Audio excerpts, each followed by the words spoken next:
Thank you so much. Thank you so much. Knock it off. We're going to be here a while. You know how I can go.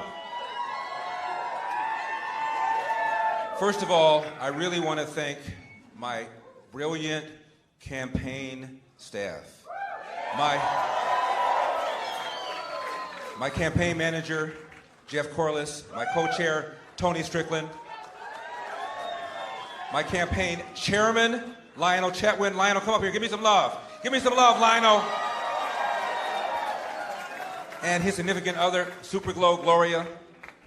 My goodness. Ying Ma, communications director, Jennifer Alazieri. Took me a while to learn how to pronounce that, but I finally developed it. I hope I don't leave anybody out, the rest of my campaign stand. Deanne Tate. Where's Deanne?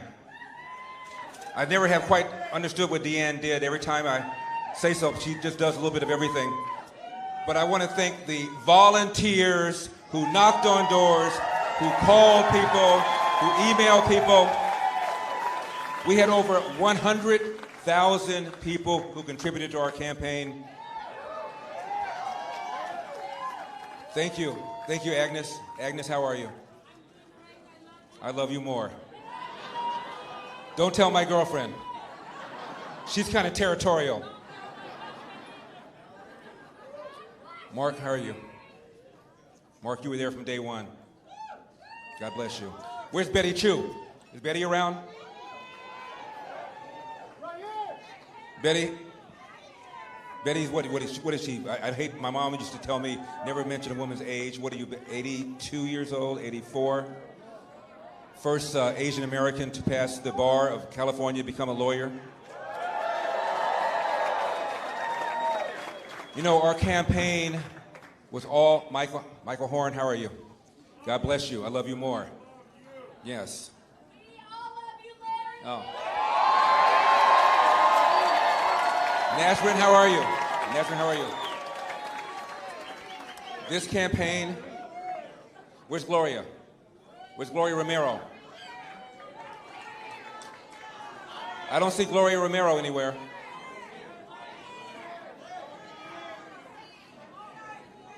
There she is, Gloria Romero. Gloria, let me say something about Gloria Romero. You know who Gloria Romero is. Gloria Romero is a Democrat. I'm hoping a recovering Democrat, but we'll see. She was the Senate Majority Leader. She crossed party lines. She's still a Democrat. Like my mother was still a Democrat. My brother was still a Democrat. I couldn't get them to change their party, but I got them to vote a lot more sensibly. Gloria crossed state party lines and supported my candidacy because of the issue of school choice. Because of the issue of school choice. As you know, my opponent, Governor Gavin Newsom, come on, let's be gracious. Let's be gracious in defeat. And by the way, we may have lost the battle, but we are going to win the war.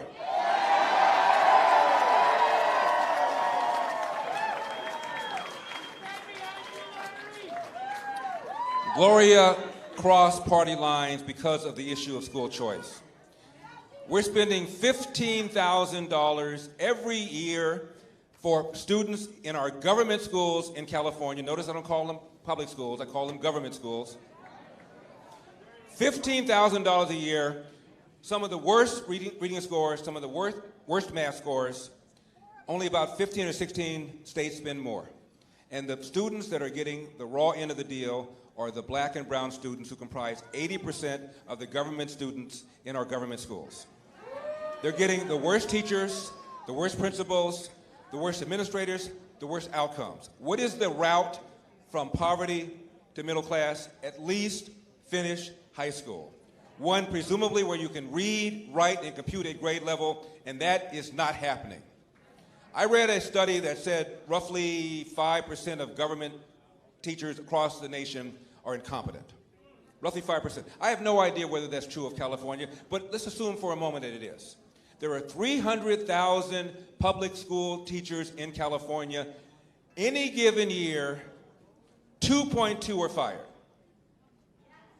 If it is true that 5% are incompetent, that means 15,000 are incompetent, 2.2 every year are fired. Again, I'm not saying that applies to California, but assuming it does, imagine if that applied to cops in LA. I'm in LA. 10,000 force, assuming 15% were incompetent. Talking about 500. 500. Doing what? Planning evidence? Engaging in racial profiling?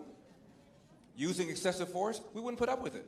We'll put up with 15,000 incompetent public school teachers. That is why Gloria and I support school choice. So the money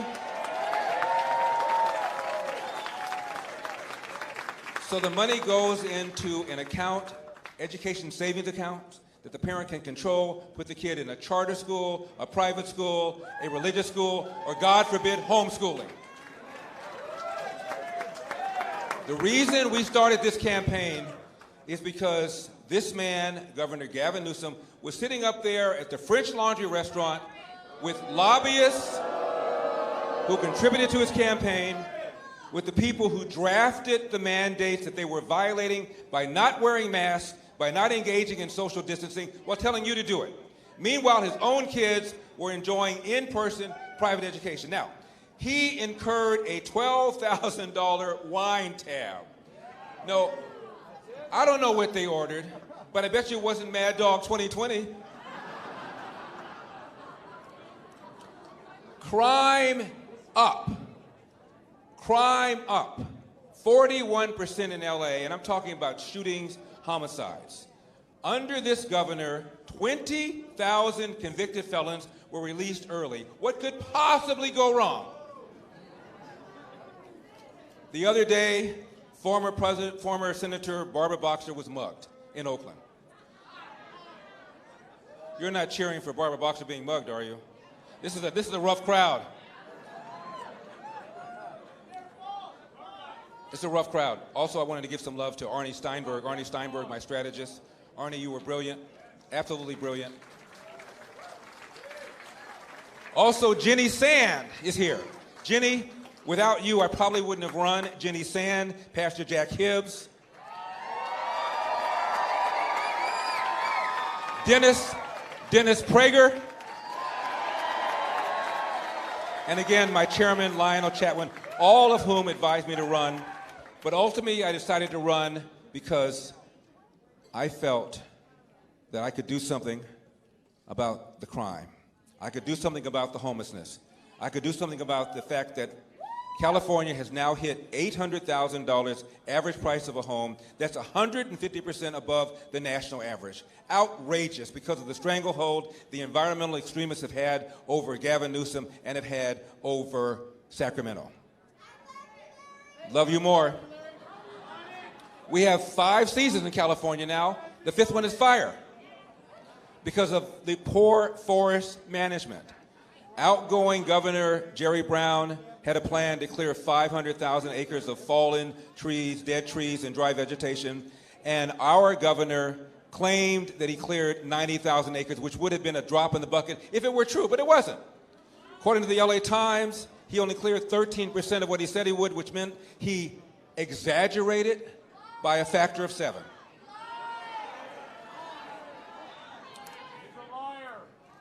You know,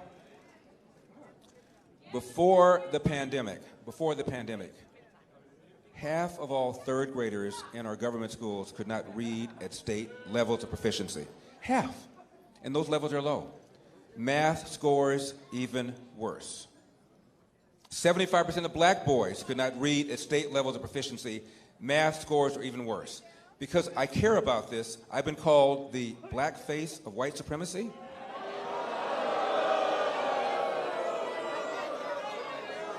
We're running out of water in California. We haven't added to our water infrastructure in 40 or 50 years when the state was half its size. It's not like voters don't know what to do. We passed bond measure after bond measure after bond measure for more reservoirs, to raise dams, for more underground water storage, and yet the water drains right out into the Pacific Ocean. There is a desert nation in the Middle East.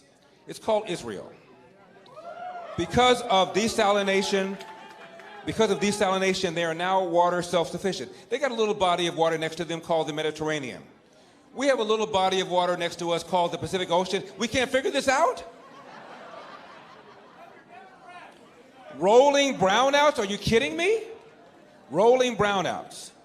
Because we're forcing our utility companies to invest tens of millions of dollars into weather-dependent, unreliable sources of energy called wind and solar. A war on oil and gas. It almost takes an act of Congress to get a permit to drill an oil well or to drill for natural gas. Many of the middle-class jobs, working-class jobs related to those industries are all now gone. For the first time in our state's history, never happened before. What are we, 170 years old? I think, Arnie, you were there when it first happened, right? First time in our state's history, people are leaving. A net migration out of California. I love the smile, sir. Net migration out of California. And when middle-class people cite as the reason for leaving, the number one reason they cite is they cannot afford the price of a home. Average price has just hit $800,000, which is 150% above the national average, largely because of the environmental extremists that allow people to file a lawsuit to stop any development project for any reason for an indefinite period of time. It is outrageous. And businesses are leaving. More businesses have left California this year. You left too? You're leaving soon? You're leaving soon? Yeah. More businesses have left California so far this year than have left all of last year, and the rate at which people are leaving California is nearly twice the rate that they've left the last 2 or 3 years. There's a magazine called CEO Magazine. You know, I've mentioned that magazine. It's been around for 17 years. 17 years. They've asked CEOs, which is the worst state in which to do business, based upon taxes, based upon spending, based upon the power of the public sector unions, based upon whether or not the state has a pro-business or an anti-business attitude. For 17 consecutive years, California has been determined to be the worst state in which to do business. Now, nobody cares about millionaires and billionaires, to quote Bernie Sanders. Highest state income tax in the nation, 13.3%. There are 40 million people living in California. 1% pay half of the state income taxes, and the state income taxes are the largest source of revenue. 1% account for half of all the state income taxes. So when a millionaire or billionaire leaves California, he or she is taking that massive tax base with them, leaving less money for the things government is supposed to do. This is what we're facing. Rising crime. Declining quality of our public schools. Shut down the state to the point where a third of all small businesses are now gone forever. We've only recovered half of our jobs pre-pandemic as opposed to 2/3 of the rest of the nation because we're paying people not to work.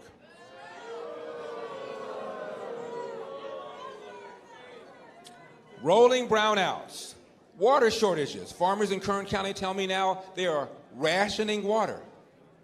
I can't think of anything that this man has done in the last 2 years that success he deserves another day in office. However, we recognize that we lost the battle, but we are certainly going to win the war.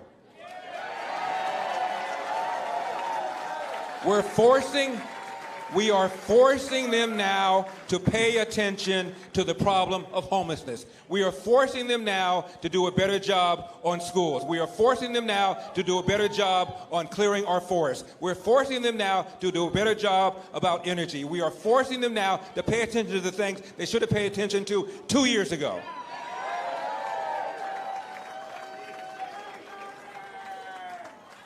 So, I know that I want to say something about my mom and my dad because they're looking at me right now.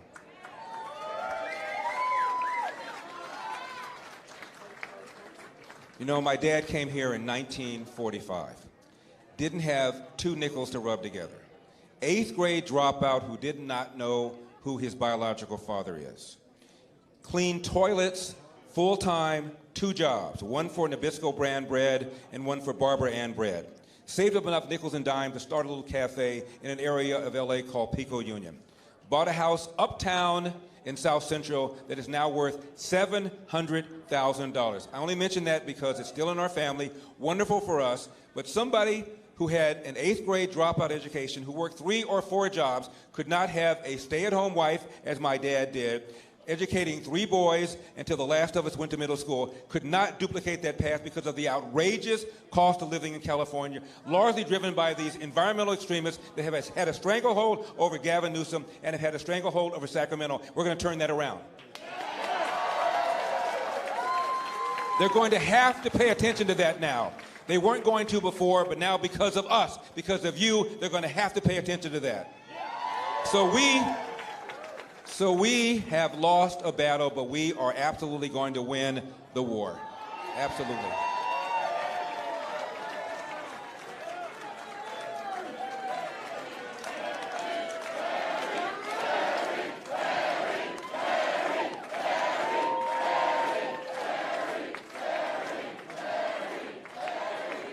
My mother would not have put up with this racial division that we're having right now. Critical race theory, reparations, dividing us by race. Notice that all these people, whether Barack Obama or Elizabeth Warren or Bernie Sanders, all of whom cut a commercial for Gavin Newsom, notice they never said the following words. Gavin Newsom has done a good job for the people of California. It's a Republican takeover. White supremacists. Say hello to the black face of white supremacy. Hey, don't laugh. Don't laugh. I worked hard for that title. What do you think would have happened if a candidate such as Barack Obama running for president had a white woman in a gorilla mask throw an egg at him? What would have happened? Front page news, Washington Post. Front page news, New York Times. Systemic racism, alive and well in America. They would have been talking about it in Bangladesh. But with me, nothing. Now let's analyze this. Maybe the lady who threw the egg was one of the 20,000 convicted felons that Gavin Newsom released early. I don't know. Maybe she would have been in jail had we not had a soft-on-crime DA who was backed by Gavin Newsom, who believes in cashless bail. Maybe she would have been in jail. Now, I was called sexist, so I want to be very careful about this. People have told me that this white woman had a gorilla mask. And I've said to my friends, how do you know it was a mask?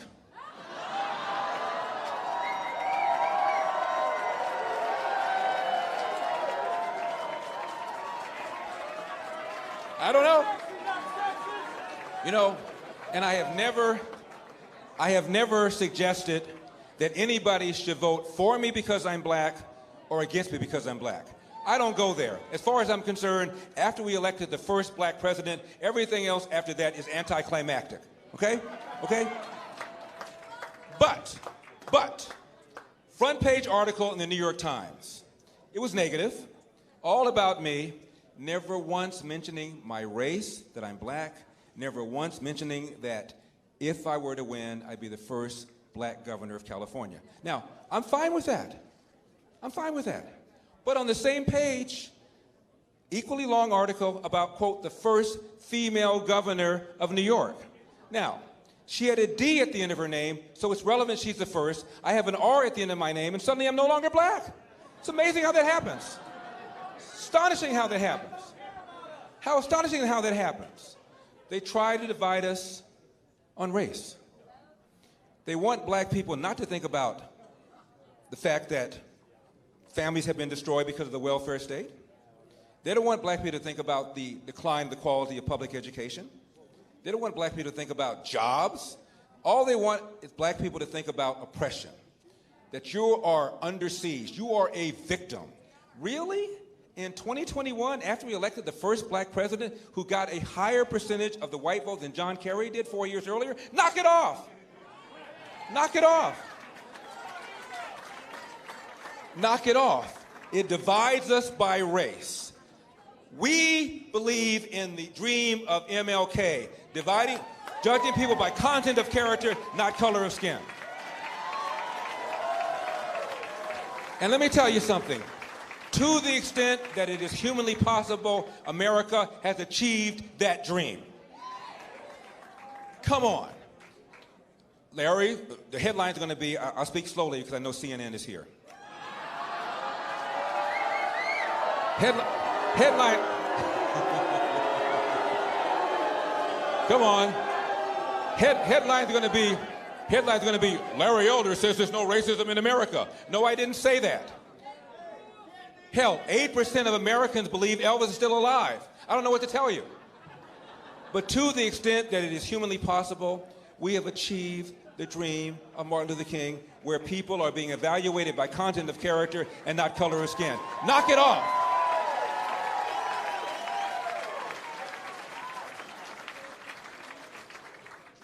Obama was running in 2007. He was running against Hillary for the nomination. Mitt Romney was running against John McCain for the Republican nomination, right? Gallup decided to ask which of these four candidates had the biggest hurdle. They asked Americans, what percentage of you would never vote for a black person for president? 5%. 2007. What percentage would never vote for a female president? 11%. What percentage would never vote for a Mormon, referring to Mitt Romney? 24%. What percentage would never vote for somebody who would be 72 years old when he became president, referring to John McCain? 42%. So Obama had a lower hurdle than these three white politicians. Knock it off. Knock it off.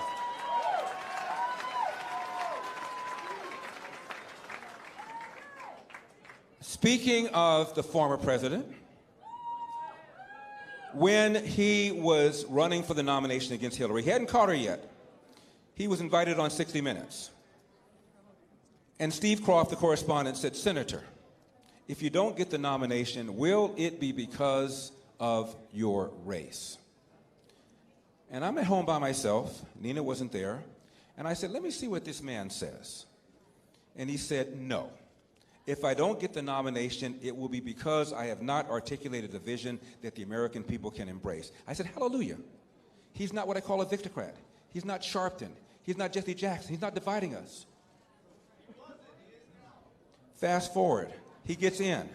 And by the way, when he walked into office, he had 70% approval, which meant a whole bunch of people who didn't vote for him because he got about 52% said, okay, all right.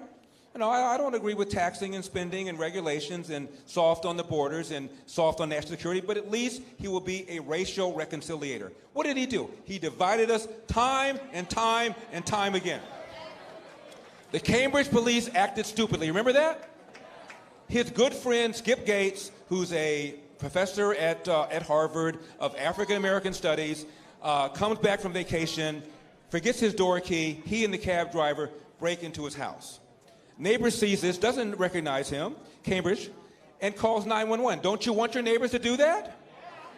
White cop shows up, very politely sees him in the house, doesn't know if he belongs to the house. Says, sir, please come out and show ID. What did Gates say? I'll come out if your mama tells me to come out. And what Obama should have said, this is early in his presidency, when he should have set the table, Obama should have said, you know, last night I talked to my friend Skip Gates, I've known him for a number of years. I said, Skip, come on. You're a Harvard professor, you're tenured. A lot of these high-profile killings, shootings would have been avoided if the suspect/civilian had just complied. So I told him, I said, knock it off. Knock it off. You should have just come out and said, show some ID. Incident would have been over. But you copped an attitude. Obama didn't say that. What did he say? The Cambridge police acted stupidly. No, they didn't. They did their job. If I had a son who looked like Trayvon, what does that mean? There's a place called Ferguson where we have our own problems. It was a lie. Michael Brown did not have his hands up, did not say don't shoot. It was a lie. He invited Al Sharpton, the nation's most notorious race card hustler, into the White House over 70 times. He embraced his bogus Black Lives Matter movement. He made things worse. I'm a uniter. We are uniting. We are going to bring this country together. We are going to bring this country together. Because we know what the real problems are, and they have nothing whatever to do with racism. I was talking to a black reporter about all of this. He says, you don't believe in systemic racism? I said, no, I don't. I said, study after study after study has shown that if cops, if anything, they are more hesitant, more reluctant to pull the trigger on a black suspect than a white suspect. In fact, more unarmed whites are killed every year than unarmed blacks. I said, name one unarmed white. Couldn't do it. Because CNN doesn't care. MSNBC Hee-Haw doesn't care. Anderson Cooper doesn't care. They only care if an unarmed black person is killed. More unarmed whites killed every year than unarmed blacks. It is a lie, I said to him. He still wasn't feeling me. You know, I'm a Uncle Tom, I'm a sellout, I'm a bootlicker, I'm the black face of white supremacy. I said, by far, the biggest problem in our society in general, the biggest problem in the black community in particular, is a large number of children who enter the world without a father married to the mother. Let's be real here. Let's be real. He didn't want to hear it. I said, all right, let's do this. Get out your magic wand. Stephen Sachs, much love. Zana, get out your magic wand. Stephen Sachs, I've known him for a number of years, from South Africa. He can tell you what apartheid is really like. We're in apartheid state America. I mean, really? So, I said, get out your magic wand. Wave it over America. Remove every smidgen of racism from the hearts of white people. Now, everybody in America who's white thinks like Mother Teresa, I said to him. Do we still have the phenomenon where 70% of black children enter the world without a father married to the mother? Forget about elder. I love to quote left-wing people whenever I can. Barack Obama once said, only said it once, he got hammered, doesn't say it anymore, a kid raised without a father is 5 times more likely to be poor and commit crime, 9 times more likely to drop out of school, 20 times more likely to end up in jail. Now, 25% of black children entered the world without a father married to the mother in 1965. Now the number is 70%. I said, do we still have that phenomenon? By the way, 25% of white kids now enter the world today without a father married to the mother. Half of all Hispanic kids enter the world without a father married to the mother. 40% of all children do because when Lyndon Johnson launched the so-called war on poverty, $20 trillion later, we are incentivizing women to marry the government and incentivizing men to abandon their financial and moral responsibility. And I said to him, after you've waved this wand, do we still have the situation where the number one cause of preventable death for young white men is accidents, like car accidents or drownings, whereas the number one cause of preventable death for young black men is homicide, almost always at the hands of another young black man? Do we still have the phenomenon, I told him, where of the 15,000 annual homicides every year, half of the victims are black, even though blacks are only 13% of the population? Do we still have that phenomenon? Do we still have the phenomenon where a young black man is 8 times more likely to be killed than a young white man? I said, if the answer to that series of questions is true, then I submit to you that systemic racism is not the problem and critical race theory and reparations are not the answer. Knock it off. Knock it off. Our movement is about bringing people together and dealing with the problems that we have of crime, of homelessness, of people leaving this state because of the high cost of living, because we have the highest state income tax in the nation, because we have high regulations, because we're not managing our forests properly, because we're not managing our energy grid properly, and we are not investing in our water infrastructure. These are the kinds of things that we're going to deal with. It's not about race. Knock it off.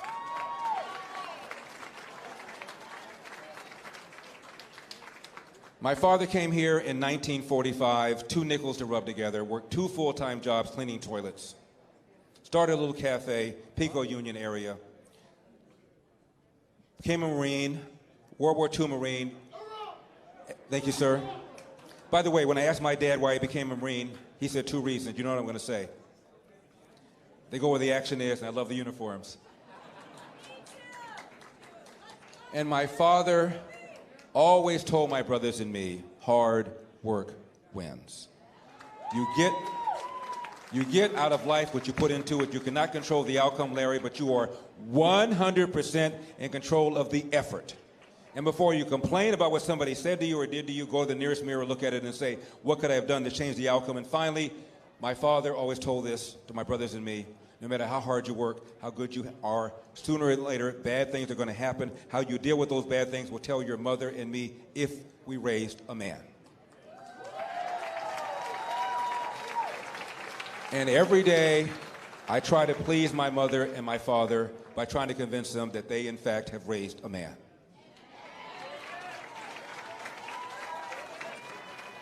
So, I just want to thank everybody, all my volunteers, all the people who knocked on doors, who rang doorbells, who made phone calls, who went online. I want to thank my wonderful campaign staff. I have been a politician for all of 7 or 8 weeks. How am I doing?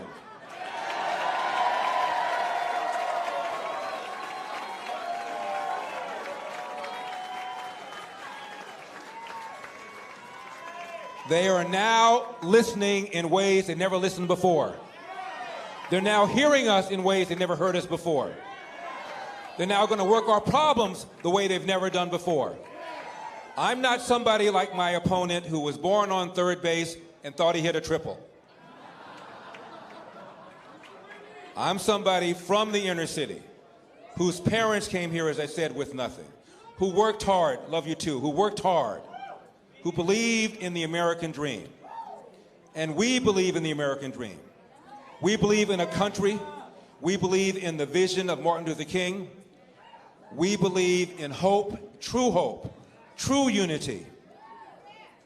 We don't divide by race. We don't divide by gender. We don't divide by sexual orientation. We don't divide by ethnicity. We don't divide by religion. We unite.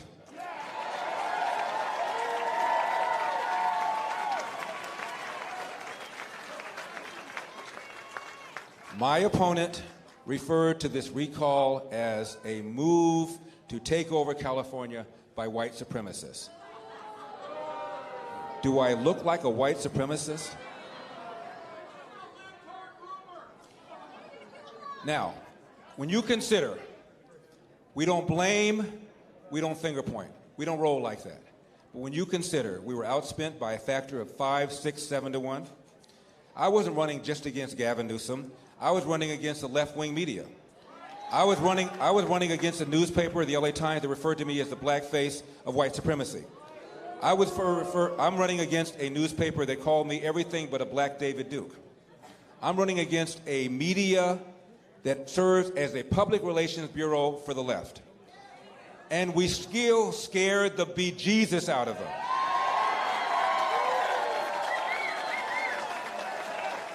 That's why they brought in Barack Obama. They brought in Bernie Sanders, a socialist who owns 3 homes, but I digress. They brought in Senator Warren. And as I said before, all they did was call this a Republican takeover. I mentioned State Senator Gloria Romero. 63% of Hispanics voted for this man just 2 years earlier. And Gloria, you know this, the majority of Hispanics now want him out over the issue of school choice. The majority of declined the state voted for him just 2 years ago. Now the majority want him out. And they're calling this a Republican takeover. It is insulting to the people of California who signed that petition and who voted yes on the recall. It is insulting. But that's how they roll. We don't roll that way. We don't finger point. We don't blame. We roll up our sleeves. We get back to it because, as I said before, we may have lost the battle, but we sure as hell are going to win the war. Finally, let me leave you with this. I want to thank all of the religious leaders who back me. Pastor Joe Pettick of Huntington Hills, Pastor Jack Hibbs, Chino, Pastor Joe Franklin, Fresno, Pastor Paul Chappell, Lancaster. Hope I'm not leaving anybody out. You all got my love, and I love you so much. And I must tell you, I have been overwhelmed by the support. Men, women coming up to me, crying, saying that for the first time, you've now given me hope that things can turn around. Now, tomorrow I'm going to be asked by all the members of the media, what are you going to do next? What happens after this? Christian, thank you for your love. What happens after all of this? As a former radio host, let me just say this. Stay tuned. God bless you. May God bless California. We got a state to save. Pay attention, you just may learn something. It's the Save Larry